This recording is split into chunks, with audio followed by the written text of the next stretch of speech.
Отдавна хората са забелязали, че парите развалят човек.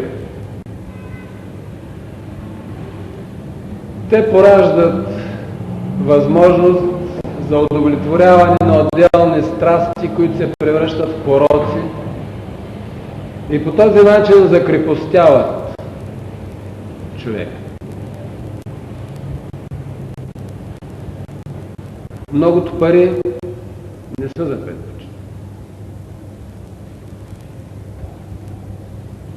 Вие знаете вече, че всяко нещо, което излезе извън мярата, се превръща в своята култура.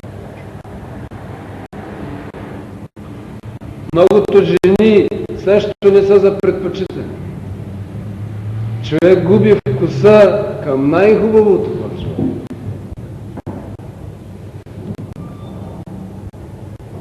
По-малкото е по-сладко.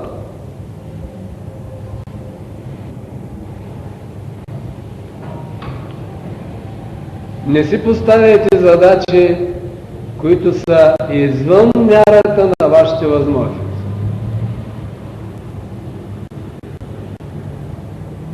Изправеният на пръсти дълго не може да стои.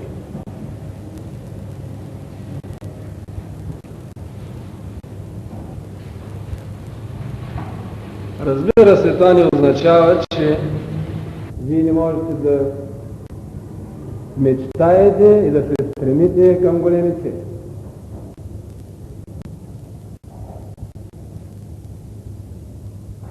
Но все пак мярата, умереността, скромността са качества, които дават голямо отражение върху целия живот.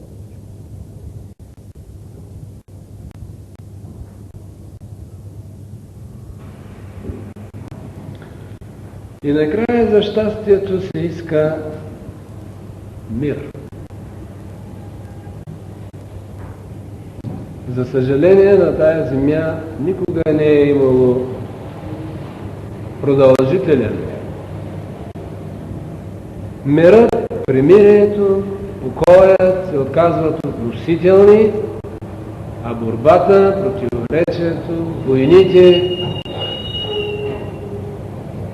се оказват постоянното, вечното.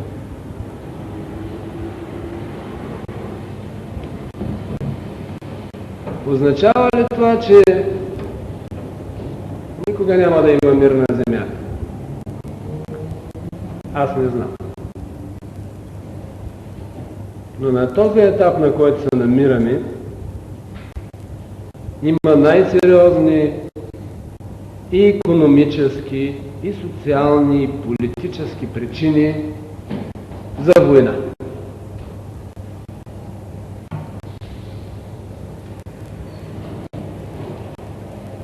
Разбира се, хората имат една такава способност.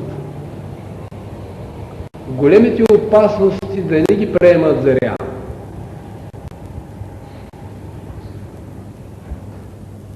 На тази тема е посветил своята книга "Чумата" Алберт Камю. Чумата на Лувавграда, плъховете, които се заразяват, излизат по улиците и мрът, а хората все още не могат да повярват, че ще бъдат засегнати от нея.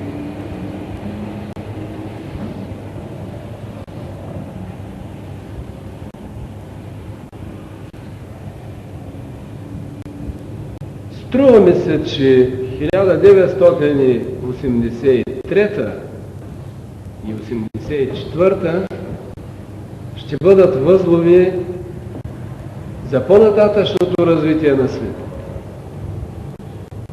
Ако ние прекрачим 1984 година без сериозен конфликт, мисля, че отново ще има едно развидряване и мирът ще бъде осигурен поне за 15-20 години.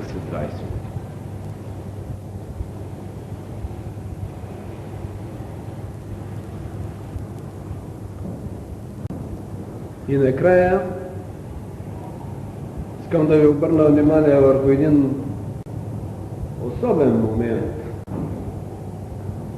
че за щастието е необходимо не само действие, воля, желание, стремежи, качества,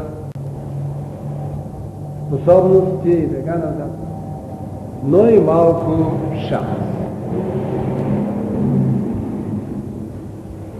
Някои считат, че диалектическия материализъм отрича случайността. Но, доколкото успя да ви покажа, той също не отрича случайността. Случаят играе голяма роля и в научните открития, и в личния живот на човек.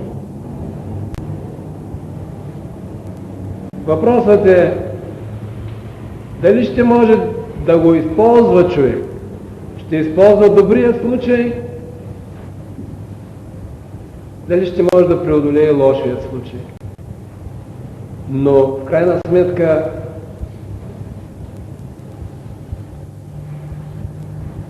добрия и лошия случай играят голяма роля в житейския път на човек.